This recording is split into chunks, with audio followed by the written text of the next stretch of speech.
Un auteur a dit, et je cite, « Les personnes que tu as autour de toi peuvent t'inspirer ou t'épuiser. Choisis-les avec soin. » Fin de citation. Mesdames, Messieurs, bonjour, bonsoir et bienvenue sur Télé Radicale, la télé des passionnés. Je suis Peter Mead pour vous présenter cette belle émission, cette nouvelle émission. Comme vous avez constaté à l'écran, nous avons un invité. L'invité du jour est artiste, auteur, compositeur, interprète, chanteur. Il est aujourd'hui dans nos studios afin de discuter, parler de lui, parler de ses projets, parler de tout ce qu'il fait, mais entre autres aussi de répondre à nos questions sans filtre. Alors là, j'aime bien poser cette question-là aux gens avant de démarrer la question. Donc je vais demander à D-Joyce, es-tu prêt à répondre à toutes nos questions sans gueule de bois? Alors oui, 100%. Souvent, comme on dit, je lève ma main droite pour répondre avec toute franchise et transparence. Super.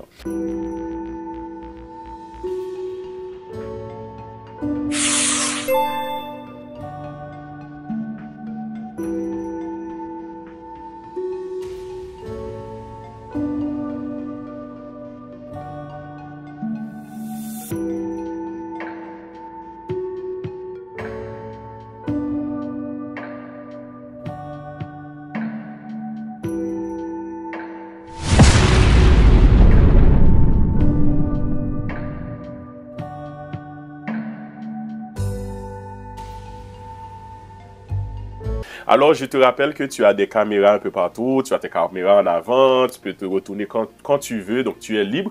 Alors, on va faire vraiment notre conversation afin de savoir vraiment qui tu es. Tout d'abord, est-ce que tu peux te présenter à nos abonnés de Télé Radicale afin de savoir qui est D-Joyce? Oui, alors déjà, je te remercie pour l'invitation. C'est un grand plaisir pour moi d'être là. Et je suis un artiste R&B. Je suis arrivé à Montréal il y a 5 ans pour réaliser mon rêve américain. Et en fait, depuis, je vis un rêve éveillé. Tu sais, je suis arrivé avec l'idée de faire un premier album et j'ai pu le faire. Et là, aujourd'hui, je suis c'est à la veille de mon second album. Donc, je me dis, j'ai toutes les cartes en main pour pouvoir atteindre mon rêve et aussi pouvoir envoyer le plus d'espoir. Parce que je suis vraiment dans une envie de véhiculer plein de messages positifs pour tout le monde. Alors, tu as dit que tu es arrivé au Canada, donc c'est-à-dire que tu viens d'un pays chaud, j'imagine. Tu viens d'où? Alors, c'est pas vraiment un pays chaud, mais je viens de France, mais je suis d'origine camerounaise. Okay. Et là, maintenant, installé au Québec. Donc, j'ai pas vraiment de place à moi. Je me sens pas comme...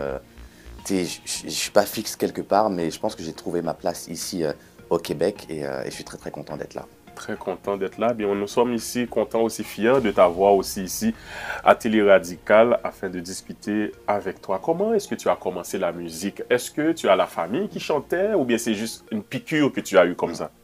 En fait, dans ma famille, il y a mon oncle qui est lui-même auteur, compositeur, interprète. Et en fait, c'est lui qui m'a donné cette passion pour la musique. Mais quand je l'ai annoncé à ma mère, elle était totalement réfractaire à cette idée-là. Il fallait absolument que je fasse des études, que je travaille.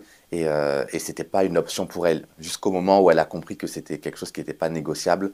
Et finalement, elle m'a laissé prendre mon envol. Mais c'est vraiment grâce à mon oncle que j'ai pu commencer à faire de la musique. Ok, ton oncle t'a vraiment motivé.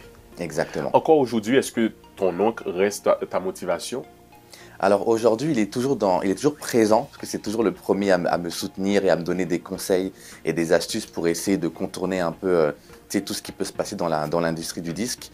Et donc aujourd'hui, là où il m'inspire, c'est que je l'ai toujours vu faire des shows où il partait avec sa camionnette et tout son matériel dans des pianos-bars. Et donc je me dis, je le voyais toujours avec ses yeux qui brillaient quand il allait performer chaque soir pendant toutes ces années.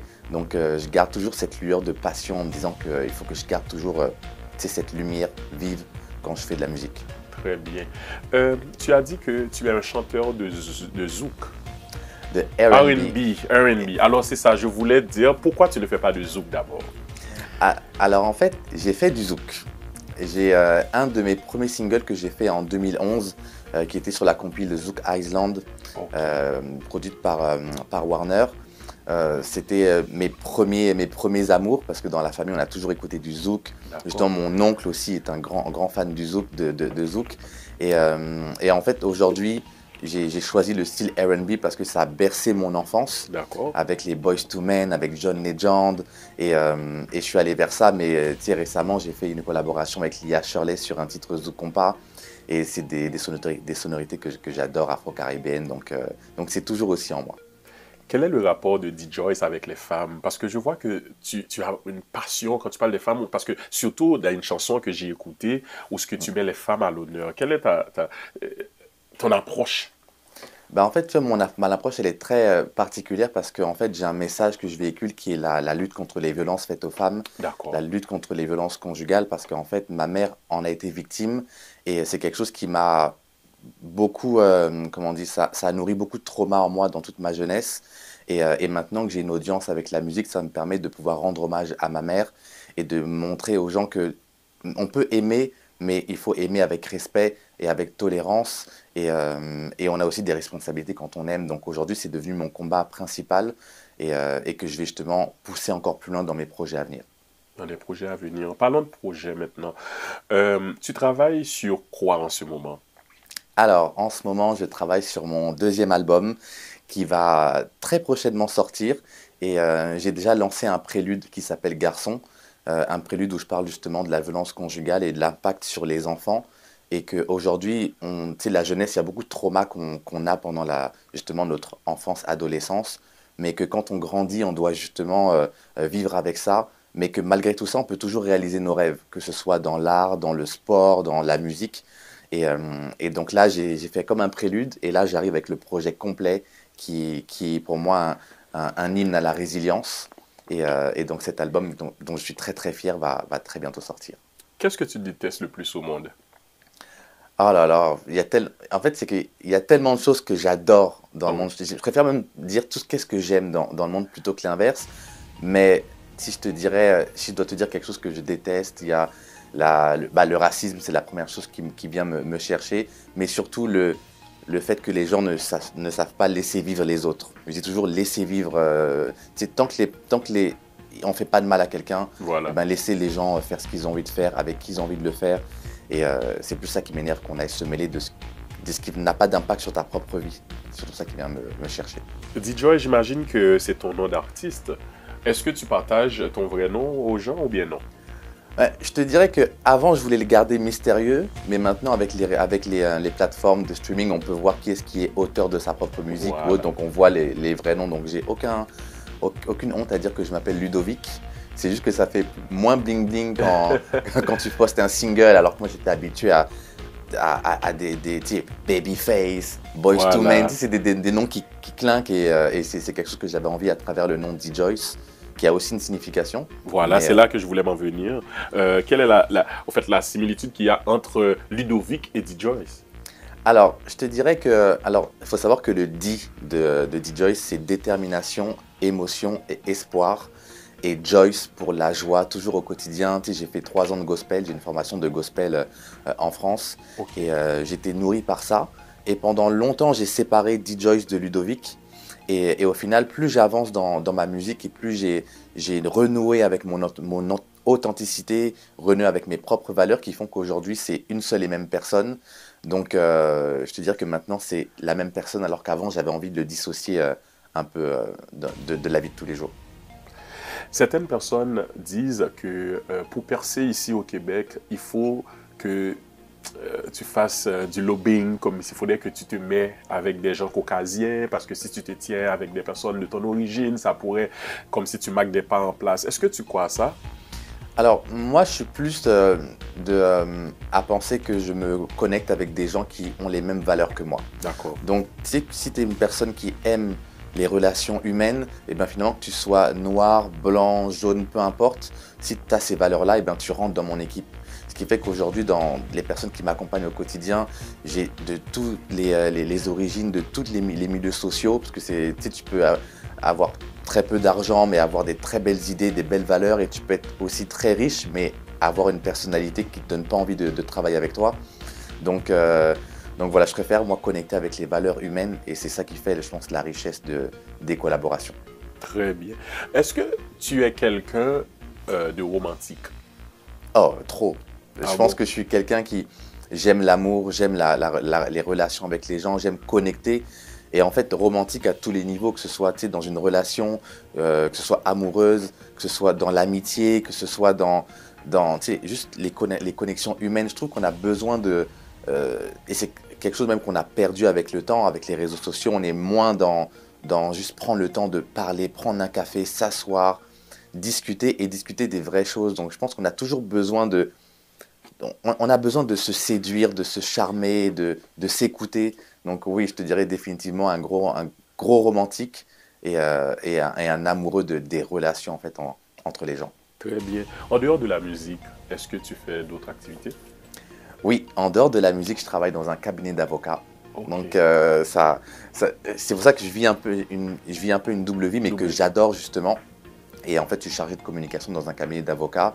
Et le fait d'être dans la communication, c'est quelque chose qui m'aide moi aussi dans la musique. Dans la musique, Parce oui. qu'aujourd'hui, en 2025, on n'est plus dans juste performer, chanter. On doit être aussi créateur de contenu, influenceur. On doit être beaucoup dans le business, parce qu'il y a le show, mais il y a aussi le show business. Et ça vient avec travailler son réseau, aller dans des événements, connecter avec des gens. Donc je trouve que dans la vraie vie, entre guillemets, je suis dans la communication, mais c'est quelque chose qui rejoint aussi l'aspect artistique. Cool. Aujourd'hui, tu vis ta passion, qui est la musique, et en dehors de ça, tu as aussi ta vie professionnelle. Est-ce que tu arrives à jongler les deux en même temps? Oui, totalement. Ça m'a pris quand même pas mal d'années pour pouvoir faire en sorte que ce soit un cercle vertueux et non pas vicieux, dans le sens où des fois, quand on est artiste, on est trop pressé, on a envie de devenir quelqu'un sans passer par toutes les étapes qu'il y a à faire. Et aujourd'hui, j'ai un écosystème qui fait que, par exemple, avec mon attaché presse, elle sait qu'elle va positionner toutes les entrevues sur une période où je suis plus disponible, les fins de semaine, après 4 heures le soir. Et je pense que c'est une question d'organisation qui prend du temps et qui joue aussi sur l'ego, parce qu'un artiste, et j'en suis le premier victime, c'est on a beaucoup d'ego, on a envie tout de suite d'avoir des disques d'or, d'avoir des milliers de streams, mais il faut des fois prendre son ego de côté et se dire que voilà, il y a des étapes à faire, travailler, prendre le temps de s'organiser, et après ça peut le faire. Et vraiment aujourd'hui, je chéris ce que j'ai, parce que je me lève pas le matin en me disant si j'ai pas de contrat de show, je pourrais pas payer mon loyer ou faire mon épicerie. Donc je suis vraiment content de l'écosphère que j'ai pu mettre autour de moi pour être serein quand je fais de la musique. Tu as été nominé au gala Kilimanjaro cette année, je crois l'année dernière aussi. Quand tu voyages, tu te déplaces, tu fais des dépenses, tu t'habilles chic et que tu retournes chez toi sans rien. Je te dirais que, en fait, quand je suis arrivé en 2022, j'ai remporté au Kilimanjaro le Best New Artist. Ok. Mais justement, ce que tu dis, c'est très vrai, parce que quand j'ai gagné la première année Best New Artist, j'ai été ensuite l'année d'après nominé dans Best Male Artist et Best Featuring. Donc j'ai remporté le Best Featuring avec Lia Shirley, mais j'ai pas remporté le Best Male Artist. Oui. Et ensuite, cette année, donc en 2024, j'ai été nommé dans Best Album of the Year, album de l'année, et j'ai pas gagné non plus. Et en fait, l'année 2024, c'était une année très forte pour moi, parce que j'ai été nommé au Kilimanjaro, à la Disque, au Gamic. Oui. Donc j'ai tout plein de reconnaissances, de nominations, mais j'ai rien gagné. Mais quand même, tu as été nominé, et c'est déjà beaucoup de choses, parce qu'il y a beaucoup d'artistes qui travaillent depuis très longtemps, qui n'ont pas eu de nomination, et je pense que c'est déjà bien, on reconnaît ce que tu fais comme travail. Oui. C'est ça. En fait, il y a aussi, comme tu le disais, c'est que je prends beaucoup d'importance au look, je suis présent dans ces événements, je me déplace, et je veux vraiment montrer tout mon art, que ce soit la musique, ma passion aussi pour les looks. Et quand tu te déplaces et que tu perds, c'est vrai que si on me filme toute la soirée, on voit le avant et le après dans ma face. Oui. Mais effectivement, comme tu dis, c'est une grande chance d'être nominé. Et je suis très très heureux de ça, que l'industrie reconnaisse depuis plusieurs années maintenant que je fais du travail, que je suis investi et que je veux aussi apporter quelque chose dans la société. Très bien. Alors, nous allons marquer une première pause. Avant d'aller en pause, j'aimerais faire une petite rubrique avec toi qui s'appelle Give Me Prize. C'est-à-dire, tu vas nous donner les prix de ce que tu portes aujourd'hui.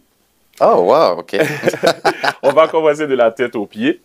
Non, en fait, aux pieds d'abord.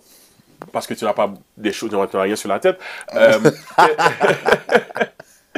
Comme moi d'ailleurs. Et combien coûtent tes chaussures? Alors, les chaussures, elles sont à 69,90. Hmm, C'est surtout des chaussures d'hiver, mais c'est dur en hiver de garder un look convenable. voilà. Donc, je suis resté sur un classique du noir et je peux, là, comme on a une tempête de neige, bah, ça fait aussi son effet. Ça, c'est comment on appelle la marque? Ah, je te laisse deviner. Comment on appelle? Dom Martin, c'est ça? Ouais, exactement. Voilà. Parce que ça, c'est pas au fait des choses que je porte, mais je connais un peu les marques. Maintenant, le pantalon. Alors, le pantalon, c'est un pantalon en cuir. C'est de chez Zara, celui-là. Ok. Et celui-ci il m'a coûté 79,99. Oh, Je suis dans les 90. 79,99. 90, ouais. 79,90. Ah, Ouais, j'étais vraiment cher, content. hein. J'en cherchais depuis un certain temps. Et j'étais content parce qu'en fait, il a une belle coupe. Mhm. Et l'avantage, c'est que quand je performe en show, ah, tu sais, tu bouges et t'as pas envie d'être dans un cuir qui te... Ouais, qui te fait qui fait suer et puis ouais, qui te rend Exactement. chaud. Oui. Et la veste? Alors, la veste, alors, je sais plus combien elle a coûté parce que c'est une veste de friperie.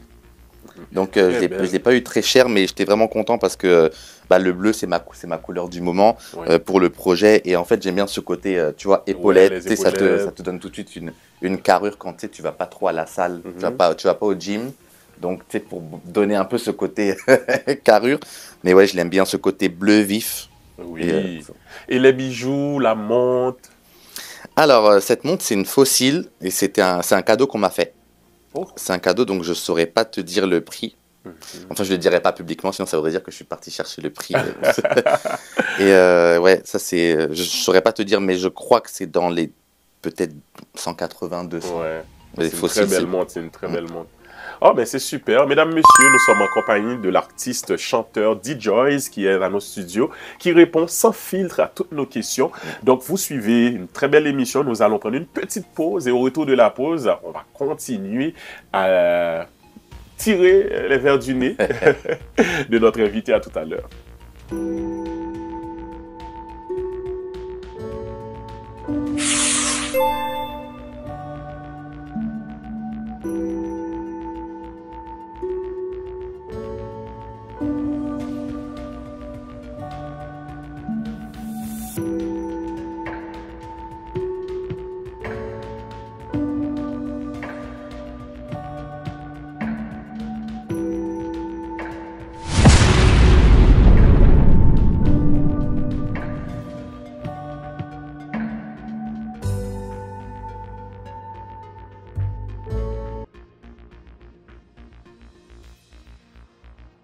Nous sommes de retour, mesdames, messieurs, et vous suivez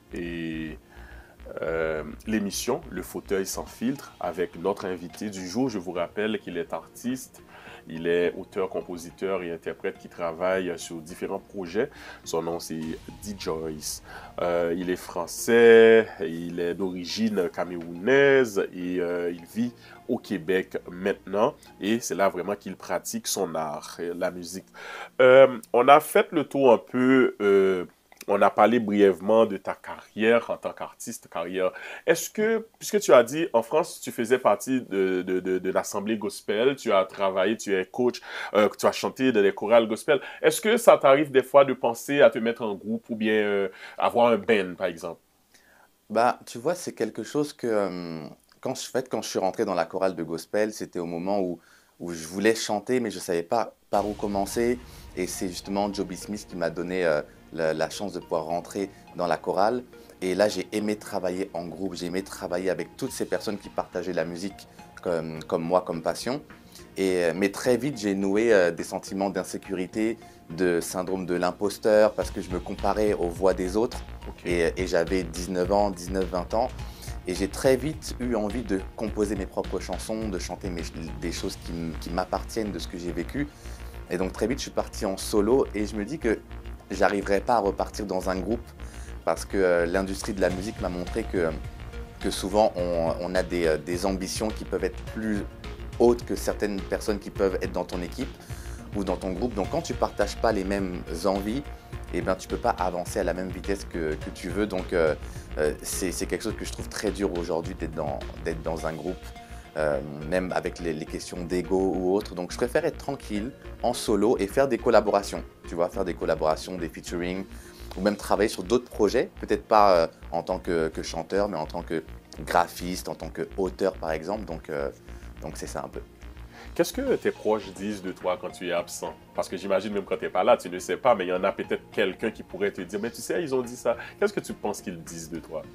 Oh, je pense que mes proches peuvent dire que des fois, je me mêle un peu de ce qui ne me regarde pas, dans le sens où je suis très aimant avec mes proches. Donc, si quelqu'un va pas bien dans mon entourage, si quelqu'un a des problèmes, je suis tout de suite à vouloir aider ou trouver des solutions. Parce que, en vrai, on peut trouver toujours quelque chose pour solutionner un problème. Tu sais, c'est pas forcément que de l'argent, tu sais, c'est apporter son soutien. Où tu sais, tu vas héberger un de tes amis, tu vas essayer de lui trouver une job, lui partager ton réseau. Donc, je pense qu'il dirait que des fois, je veux trop en faire aussi. Et sinon, il dirait que je suis déterminé parce que, comme je dis souvent, si jamais les portes sont fermées, je passe par la fenêtre. Oui. Et c'est ça, ouais, déterminé et aussi aimant, mais peut-être un peu trop. Des fois, je veux trop. Tu sais, quelqu'un qui ne veut pas céder lui-même, bah, tu pourras pas non plus. Tu peux tout faire, ça ne fonctionnera pas. Quelles sont tes qualités? Oh, je pense que je suis généreux, je suis à l'écoute, je suis persévérant, résilient et travailleur. Travailleur. As-tu des défauts? Oh oui, j'ai des défauts. Des fois, je me ramasse pas, tu sais, je peux rentrer chez moi, je me déshabille et je laisse les habits. Excusez-moi, traîner. Voilà, c'est bien. Écoute, quand on reconnaît ses défauts, ça pourrait nous aider aussi à s'améliorer dans la vie. C'est quand on ne les reconnaît pas que ça devient difficile. Au début de l'émission, j'ai lu un texte en disant « Les personnes que tu as autour de toi peuvent t'inspirer ou t'épuiser. Choisis-les avec soin. » Comment toi, D-Joyce, tu choisis ton entourage? Alors en fait, tu vois, j'ai choisi mon entourage à travers des valeurs, les valeurs vraiment simples de la vie. Je vais pas loin. Et tu sais, souvent avant de collaborer avec une personne, on va souvent prendre un café, on va discuter pendant plusieurs semaines pour que je puisse voir est-ce que ce sont des personnes qui sont fiables et pas des personnes qui sont là juste par intérêt. Et parce que moi, que tu viennes et qu'on ait un win-win, c'est un win-win deal et on a chacun notre intérêt, ça, il n'y a pas de souci, mais je veux à la base des vraies connexions humaines parce que moi, j'aime travailler avec les gens sur du long terme. C'est pas juste en faire un one-moment deal et après, tu pars de ton côté et ça, j'ai du mal. Donc, je te dirais, je prends le temps de discuter et de savoir si, même si est-ce que dans la vraie vie, on serait amis s'il n'y avait pas la musique. La musique. Et donc, c'est ça, je compare vraiment les relations musicales avec des relations amicales. Et donc, c'est ça. Cela me pousse à te poser cette question-là. C'est, puisque tu es dans un milieu qui a beaucoup d'hypocrites, énormément d'hypocrisie, les arts, la musique surtout, comment tu arrives à vivre avec ça? Est-ce que t'es déjà arrivé d'avoir l'envie de tout abandonner?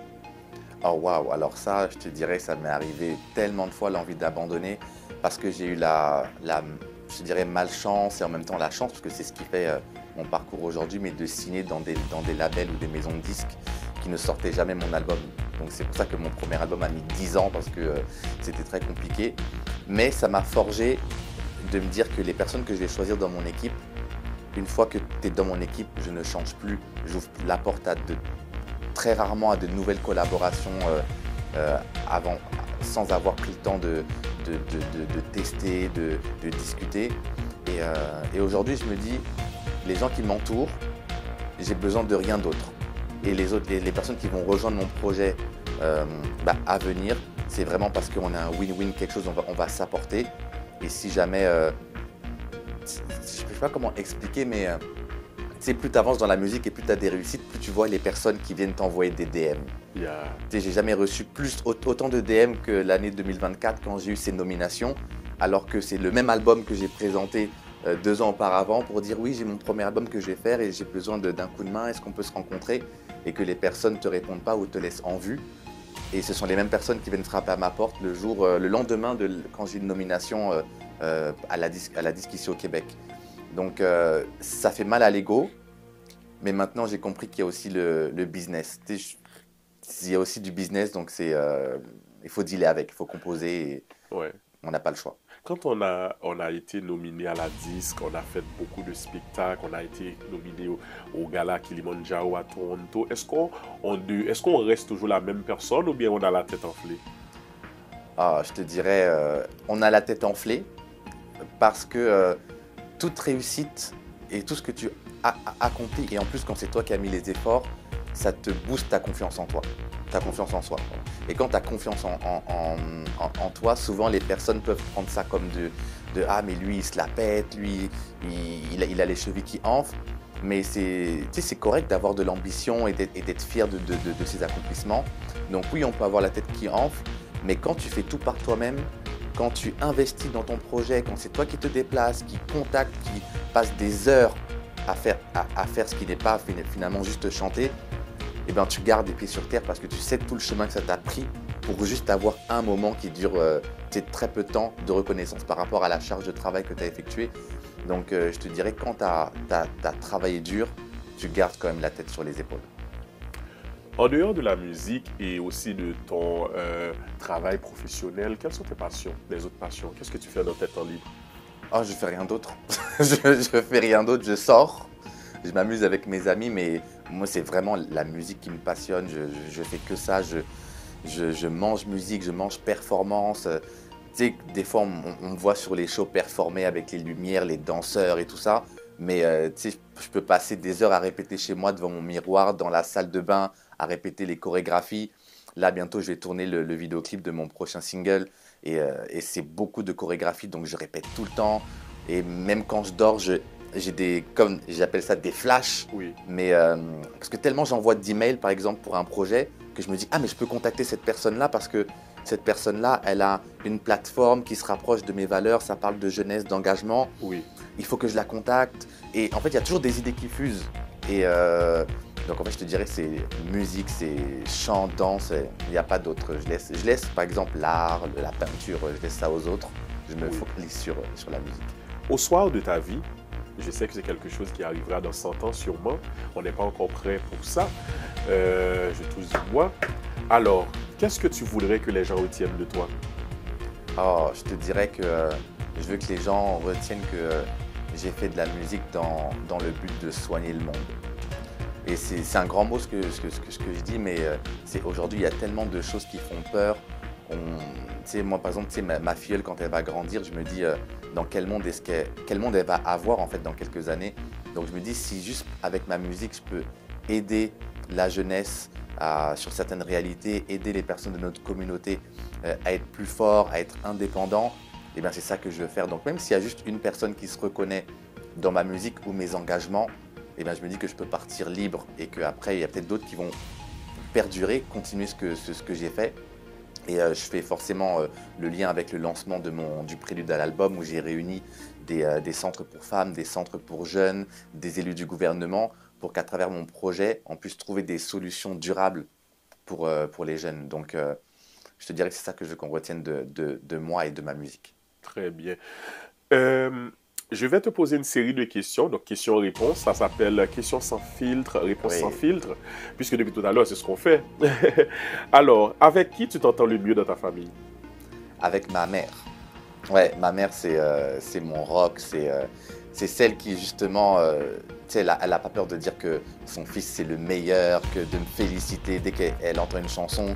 C'est la seule personne qui est capable de me dire « Oh, cette chanson-là, j'ai adoré comment tu as performé dessus. » Et quand je lui ai envoyé la chanson, c'était une version instrumentale, il n'y avait pas ma voix. C'est ta fan numéro 1? Ouais, numéro 1. Sachant que c'était la dernière fan il y a quelques années. Et quand elle a compris que c'était sérieux, c'est là que c'est devenu ma fan numéro 1. Bon, je ne t'ai pas demandé ton âge, mais j'aimerais savoir à quoi ressemble ton avenir idéal. Oh, waouh! Mon avenir idéal, ce serait que... Oh waouh, c'est particulier. Mon avenir idéal pour moi en tant que... Ou en tant que personne, en tant qu'artiste aussi. Alors je te dirais en tant que personne, je veux continuer à justement allier la musique et ma vie personnelle parce qu'on oublie souvent que derrière toute cet art-là, il y a aussi de la santé mentale. Oui. Et je veux conserver une sérénité, une paix d'esprit et que je puisse continuer à faire ça avec avec une paix d'esprit. Voilà, je te dirais que c'est ça que j'aimerais sur du long terme. Quel est ton meilleur souvenir d'enfance? Oh, euh, ça c'est une question piège parce que j'ai eu une enfance assez compliquée. Ok. J'ai été en pensionnat pendant que justement ma mère essayait de solutionner les problèmes liés à la violence conjugale. Oui. Donc je te dirais que mon meilleur souvenir d'enfance, c'est quand j'ai quitté la maison familiale. En fait, c'est quand j'ai pris conscience que je pouvais voler de mes propres ailes et laisser mon bagage un peu lourd de la jeunesse. Je le jette et je m'en vais plus libre. Donc, c'est un peu, ouais, Donc quand c'est-à-dire que tu as une enfance assez difficile, compliquée, mais est-ce que tu gardes encore aujourd'hui des séquelles par rapport à ton enfance? Oui, totalement. En fait, c'est des séquelles qui, comme tu dis, c'est des séquelles, des cicatrices. Donc, j'ai quand même guéri de ça. Donc, oui, j'en garde. Oui, je garde beaucoup aussi de haine, de vengeance. Mais j'essaye de m'en servir le plus pour trouver des solutions et me dire que des jeunes comme moi, il y en a beaucoup, il y en a partout. Donc, comment de mon vécu, je peux aussi aider des jeunes à gagner du temps parce que c'est un parcours que j'ai mis sur plusieurs années, mais des fois, quand on partage son histoire, on peut faire gagner beaucoup de temps à des jeunes pour leur éviter de tomber dans des choses que sont dans des travers de la vie que j'ai pu avoir moi de mon côté. Si tu devrais abandonner la musique pour X ou X raison, tu te convertirais en quoi? Oh, je pense que je me reconvertirais. C'est une bonne question. J'aime beaucoup tes questions parce que c'est des choses sur lesquelles je me suis jamais projeté de si je devais abandonner la musique, qu'est-ce que je ferais? Abandonner, l'idée est venue, mais qu'est-ce que je ferais d'autre? Je te dirais peut-être dans l'éducation. Ok. Dans l'éducation parce que moi, je considère que ma mère, ma grand-mère et mes oncles m'ont inculqué de très belles valeurs et l'éducation, c'est très important. Et aujourd'hui, tu as des enfants qui sont orphelins, qui n'ont pas accès à certains privilèges que nous, on a, d'être là au Québec. Je pense à mes cousins qui sont au Cameroun et qui n'ont pas les mêmes avantages que ce que j'ai là. Donc, je dirais, voilà, éducateur, accompagnateur, dans plein de projets de vie. Tu en as qui veulent partir, par exemple, du Cameroun pour aller en Europe, aller au Québec pour avoir accès à certaines choses. Donc, c'est ça, je pense, éducateur, accompagnateur, quelque chose dans le social en tout cas. Très bien. Cette question est une question quand même assez touchy, mais je pourrais la détailler pour toi si tu ne comprends pas. C'est que à quel niveau est important pour toi? Donc se construire, disons se construire dans l'adversité. Est-ce que c'est quelque chose qui est important pour toi, mais à quel niveau? Ah, je te dirais que les personnes qui arrivent le plus loin sont souvent les personnes qui ont le plus été justement dans l'adversité, dans le combat. Comme on dit souvent, c'est les plus grands boxeurs qui ont reçu le plus de coups. Et je pense que c'est totalement ça. Je pense que dans la vie, quand tu as souffert, je pense que ça te donne une motivation et une détermination de te dire bah, je vais montrer que je suis capable, je vais prouver. Et donc pour moi, c'est essentiel. C'est essentiel. Pour moi, quand tu as tout, on te sert tout dans un plateau d'argent, ça n'a pas de saveur et tu ne prends pas autant conscience des chances que tu as. Donc, ouais, je pense que effectivement l'adversité et tout ça, ça joue beaucoup et c'est très important, je pense. Voilà.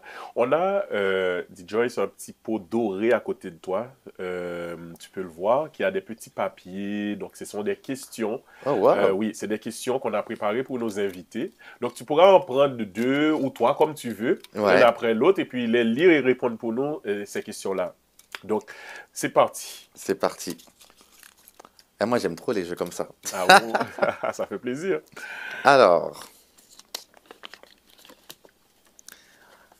Alors, si tu pouvais retourner dans le passé, dans quelle année voudrais-tu te retrouver? Oui, et pourquoi? Oh, waouh.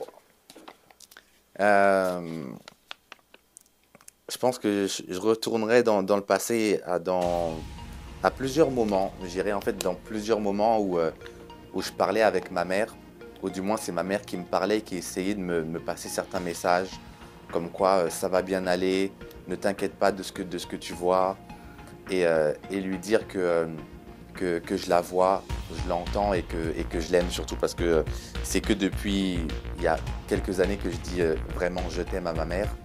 Et je pense que je retournerai dans le passé pour lui dire plus de fois que je l'aime. Et surtout le jour où elle m'a dit qu'elle allait m'emmener me placer en pensionnat. Je me souviens le jour où elle m'a dit ça, j'étais comme déboussolé, j'étais très très très triste. Et aujourd'hui, je comprends pourquoi est-ce qu'elle a fait ce choix-là. Donc, je repartirai dans le passé, je lui dirai, je comprends pourquoi tu fais ça. Et oui, ça va bien aller. Est-ce que, avant de prendre l'autre question, est-ce que tu as une relation avec ton papa? Alors, malheureusement, mon papa est décédé. Ok, Sachant que mon père biologique n'est pas l'auteur des violences envers ma mère. ok, C'était d'accord. mon beau-père, Ton mais beau- justement, j'ai pas grandi avec mon père biologique et il est décédé. Et, mais c'était quelqu'un qui peut-être n'avait pas cette notion de être un papa, mais il a toujours, comment dire, aidé les autres. C'est quelqu'un qui a fait beaucoup de choses pour son pays parce il faisait partie de la politique au Cameroun. D'accord. Et il a aidé tu sais, des mères de famille qui n'avaient pas d'argent, qui n'avaient pas de nourriture. Il a offert des ballons de basket, il a créé des Alors là, tu stades. parles de ton papa? Voilà, Ou bien de de mon ton papa. beau-père? Voilà, c'est ça, c'est mon papa. Et Ok, ton papa biologique. exactement. Ok, ok, parfait. Deuxième question. Deuxième question. Bon, j'espère que c'est plus des questions avec le passé, là, j'ai envie de donner des Mais les questions. questions sont aussi intéressantes que d'autres, donc tu vas trouver des choses super intéressantes, ça c'est sûr. Alors, sachant que je vais faire toutes les questions, là, maintenant mais que je suis oui. dedans. À quoi ressemble ton avenir idéal? Bon, là, on n'est plus dans le passé. Ouais, là, on est dans le Je crois que je futur. t'ai posé cette question-là tout à l'heure. Ouais. Ok, dans ma liste des questions, je te l'ai posée, puis que tu as parlé vraiment de ton avenir idéal. Mm. Mais si tu veux donner une réponse à ça, c'est correct, mais si tu veux prendre une autre, c'est correct. Oui, ben, je vais prendre tu sais, mon avenir idéal, pas de mon point de vue, mais plus quelque chose de général. J'aimerais que dans notre communauté, on n'ait plus peur tu sais, de s'accepter, d'accepter sa couleur de peau, d'accepter ses cheveux.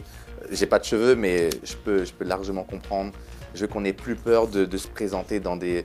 Tu sais, quand on a une entrevue, des fois, on a peur parce qu'on se dit, bah tiens, je suis racisé, je suis de la communauté. Donc, tu sais, des freins quand tu vas chercher un logement. Donc, je veux qu'on n'ait plus peur de ça.